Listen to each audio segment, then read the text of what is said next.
नमस्कार मित्रांनो, स्वागत आहे तुमचं आमच्या नवीन ब्लॉगमध्ये. आणि आज आम्ही चाललोय वज्रेश्वरी या ठिकाणी आणि निघतोय आता आम्ही अर्ध्या रस्त्यावर पोहोचलोय. तुम्ही बघू शकता रस्ता पण चांगला आहे जाण्यासाठी.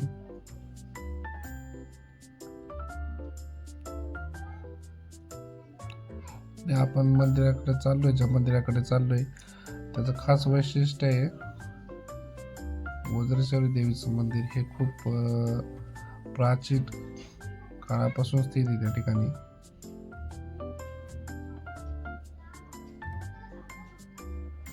आपण पोहोचलोय मंदिराच्या पायथ्याशी आणि आता आपण वरती चाललोय मंदिराच्या मध्ये पाया पडण्यासाठी. हे मंदिर अंदाजे 18व्या शतकाच्या आसपास बांधलेले असावे, कारण चिमाजी आप्पा यांनी ज्यावेळेस वसई जिंकली त्यावेळेस त्यांना वाटलं की ह्या देवीच्या कृपेने आपण वसई जिंकली, त्यामुळे त्यांनी हे मंदिर बांधलं होतं त्यावेळेस 18व्या शतकाच्या काळात. आणि या मंदिराच्या आजूबाजूने पण भव्य बुरुज आहेत आणि वरती टेकडी आहे. मंदिराच्या डोंगराच्या पायथ्याशी जे मंदिर आहे. आतमध्ये बघणार आहोत आपण जाऊन कशा प्रकारचं मंदिर आहे आतमध्ये. खूप भाविक इथे या ठिकाणी येतात.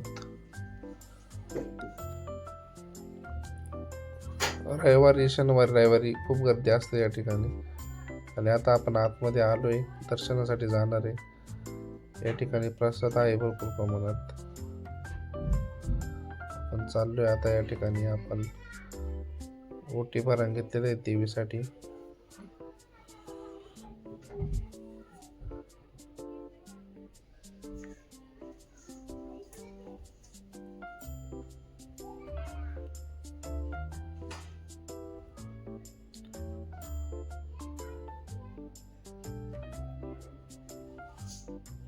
पूर्णपणे दगडात बांधलेलं आहे मंदिर. या ठिकाणी सगळी व्यवस्था केलेली त्यांनी. आणि आपण नेमकंच आरतीच्या वेळेस पोहोचलो या ठिकाणी.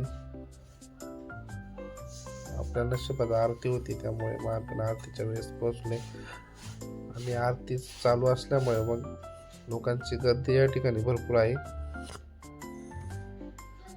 बाजूलाच गणपतीची मूर्ती आहे. आणि आपण चाललोय आता आतमध्ये दर्शनासाठी.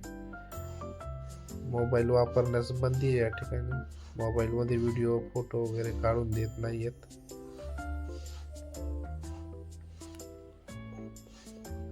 मंदिराच्या उजव्या बाजूलाच श्री दत्तांचं मंदिर आहे. आणि आपण चाललोय आतमध्ये पाया पडण्यासाठी.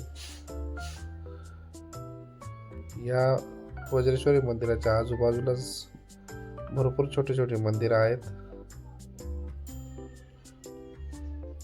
आपण या ठिकाणी दत्तांच्या पाया पडलोय.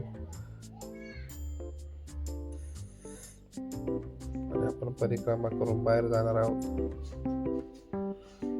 खूप वैशिष्ट्य, खास वैशिष्ट्य म्हणजे या ठिकाणी वज्रेश्वरी मंदिरापाशी गरम पाण्याचे झरे म्हणजेच कुंड काढतात. त्यामुळे या ठिकाणी भाविक मोठ्या प्रमाणात येतात. आणि खास वैशिष्ट्य काय या कुंडांचं आपण ते बघणार आहोत. त्या ठिकाणी आपण भेट देण्यास जाणार आहोत. त्यामुळे तिथे गेल्यानंतर कळेल आपल्याला खास वैशिष्ट्य काय आहे. त्याचबरोबर मी तुम्हाला संपूर्णपणे माहिती देईल, त्यामुळे व्हिडिओ शेवटपर्यंत बघा. तुम्ही बघू शकता दगडामध्ये कोरलेली पूर्णपणे हे मंदिर. शिल्पकला पण तुम्ही बघू शकता कशा प्रकारे एकदम छान. खास आकर्षण आहे या मंदिराचं, कारण सप्तशृंगी आणि अष्टविनायक मंदिरानंतर या मंदिरात सगळ्यात जास्त भाविक येत असतात. आणि त्याचबरोबर नवरात्र, गुढीपाडवा या काळामध्ये, या सणाच्या काळामध्ये भरपूर गर्दी असते या ठिकाणी. लोकांना उभं राहायला पण जागा नसते. नवरात्र तर सगळ्यात जास्त मोठा सण हा नवरात्रीच्या काळात असतो. या ठिकाणी बसण्याची वगैरे सगळी व्यवस्था केली लोकांसाठी, भाविकांसाठी.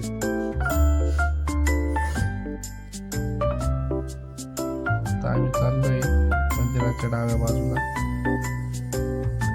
बघू आपण इथं आता काय काय आहे आपण या ठिकाणी बघण्यासारखं.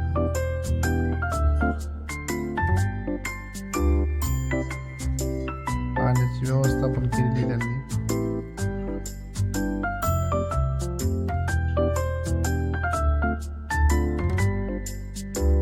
मंदिरात प्रवेश करतानाच इथे प्रसाद आहे भरपूर प्रमाणात, आणि आता आपण प्रसाद घेणार आहोत, देवीचा प्रसाद.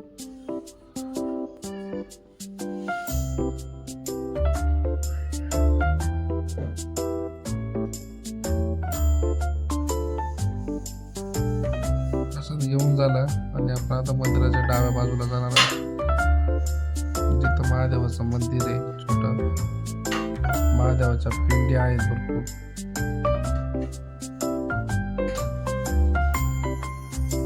या ठिकाणी बघू शकता महादेवाची पिंड आहे, आणि आपण आता त्या ठिकाणी पाया पडतोय महादेवाच्या पिंडीला. हर हर महादेव.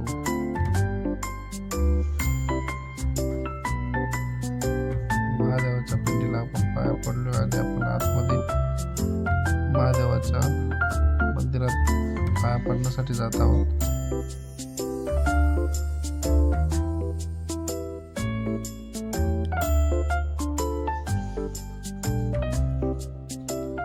अत्यंत पुरातन काळात बांधलेलं हे मंदिर आहे.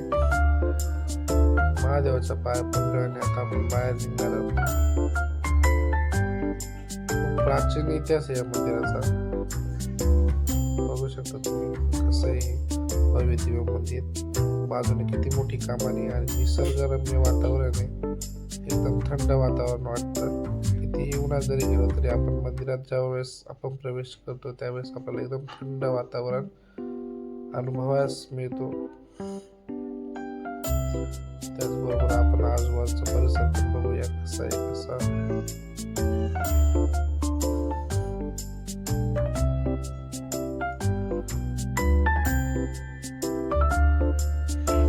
नवरात्र उत्सवाच्या काळात भरपूर प्रमाणात गर्दी असते या ठिकाणी.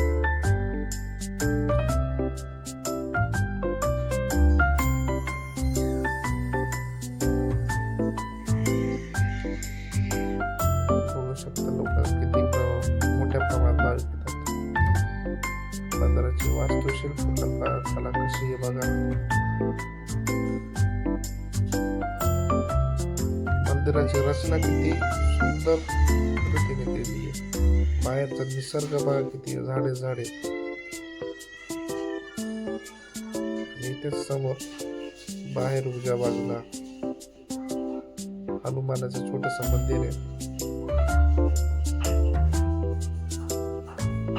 हनुमानाचं मंदिर आहे. आपण पाया पडलो त्या ठिकाणी. आणि वरच्या बाजूला समाधीकडे जाण्याचा मार्ग आहे.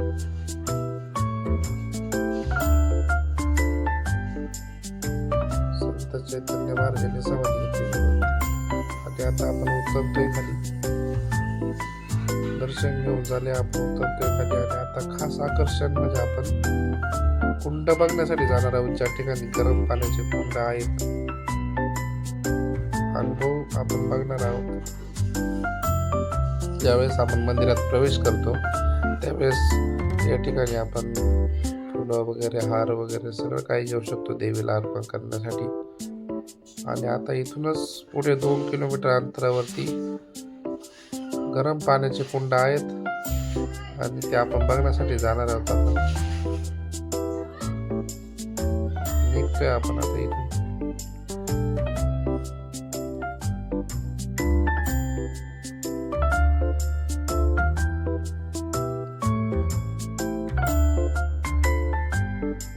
मंदिरामध्ये आतमध्ये जास्त मोबाईल वापरून दिला नाही, त्यामुळे मग जास्त व्हिडिओ वगैरे काढता आले नाही. खास आकर्षण म्हणजे गरम पाण्याचे कुंड. आणि आपण आता या ठिकाणी गरम पाण्याचे कुंड ज्या ठिकाणी आहे त्या ठिकाणी पोहोचलेलो. तसं बघितलं तर 2 ठिकाणी आहेत गरम पाण्याचे कुंड, परंतु आपण पहिल्यांदा वज्रेश्वरी मंदिराच्या जवळ असलेले 2 किलोमीटरच्या अंतरावर असलेल्या कुंडांपाशी आलेलो. बघूया आपण. खास वैशिष्ट्य काय ते मी तुम्हाला सांगतो.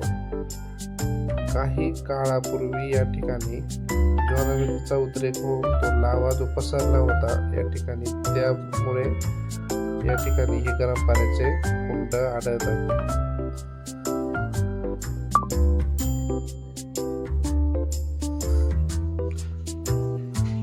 शकता तुम्ही गरम पाण्याचं कुंड. गरम पाणी याच्यामध्ये पूर्णपणे 4 कुंड आहेत त्या ठिकाणी गरम पाण्याचे.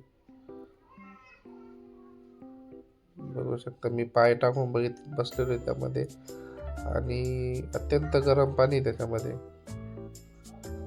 पायाला चटके बसतात.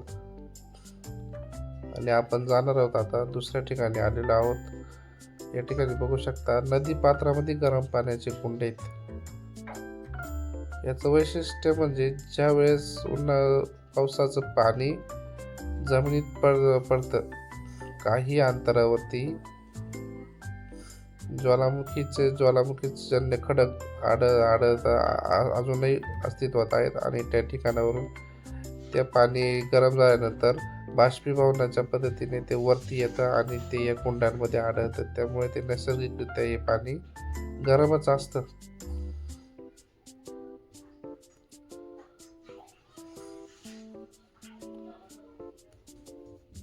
बघू शकता आम्ही तुम्हाला दाखवतो आता या ठिकाणी गरम पाणी. हे एक नदी पात्रात असलेलं गरम पाण्याचं कुंड आहे पहिलं. या ठिकाणी जवळपास 7 कुंड आढळतात. हे 7ही कुंड आम्ही तुम्हाला दाखवतो. बघा आता दुसऱ्या ठिकाणी आलं. हे बघा भाविक मोठ्या गर्दीने या ठिकाणी स्नान करण्यासाठी येतात. याचं वैशिष्ट्य म्हणजे असं मानतात, नैसर्गिकरित्या असं मानतात की या गरम कुंडातील पाण्याने स्नान केल्याने त्वचा रोग, सांधेदुखी किंवा असे अनेक इतर आजार हे नाहीसे होतात, नष्ट होतात. त्यामुळे भाविक येथे मोठ्या प्रमाणात गर्दी करतात आणि स्नान करण्यासाठी येत असतात. बघू शकता तुम्ही या ठिकाणची गर्दी किती आहे. भरपूर गर्दी आहे.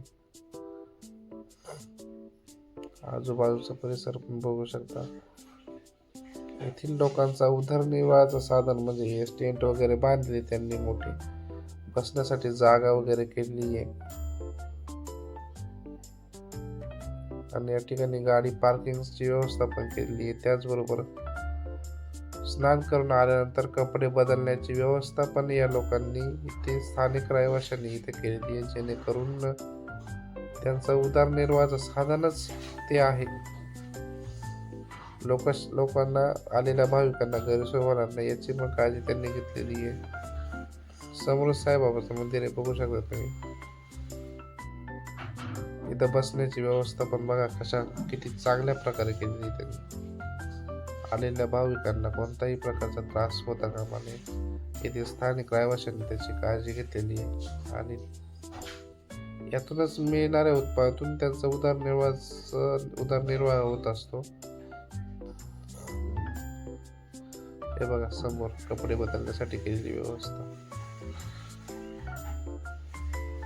आणि आता आम्ही निघणार आहोत जाण्यासाठी घरी. थोड्याच वेळात आम्ही निघणार आहोत. आमचा व्हिडिओ आवडला असल्यास लाईक करा, कमेंट करा आणि शेअर करा.